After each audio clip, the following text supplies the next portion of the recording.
ಬಾಂಗ್ಲಾದೇಶದ ರಾಷ್ಟ್ರೀಯತಾವಾದಿ ಪಕ್ಷ ಬಿಎನ್ಪಿಯ ಹಿರಿಯ ನಾಯಕ ಮಿರ್ಜಾ ಫಕ್ರುಲ್ ಇಸ್ಲಾಂ ಅವರು ಇಂದು ದೇಶದ 23ನೇ ಅಧ್ಯಕ್ಷರಾಗಿ ಆಯ್ಕೆಯಾದರು.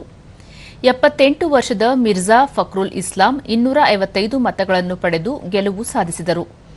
ಅವರ ಪ್ರತಿಸ್ಪರ್ಧಿಯಾಗಿದ್ದ ಜಮಾತಿ ಇಸ್ಲಾಮಿ ನೇತೃತ್ವದ 11 ಪಕ್ಷಗಳ ವಿರೋಧ ಮೈತ್ರಿಕೂಟದ ಬೆಂಬಲಿತ ಅಭ್ಯರ್ಥಿ ಮಾಜಿ ಸೇನಾ ಅಧಿಕಾರಿ ಓಲಿ ಅಹಮದ್ ಅವರು ಕೇವಲ 88 ಮತಗಳನ್ನು ಪಡೆದರು. 35 ವರ್ಷಗಳಲ್ಲಿ ಮೊದಲ ಬಾರಿಗೆ ಒಂದಕ್ಕಿಂತ ಹೆಚ್ಚು ಅಭ್ಯರ್ಥಿಗಳು ಬಾಂಗ್ಲಾದೇಶದ ಅಧ್ಯಕ್ಷೀಯ ಚುನಾವಣೆಯಲ್ಲಿ ಸ್ಪರ್ಧಿಸಿರುವುದು ವಿಶೇಷವಾಗಿದೆ.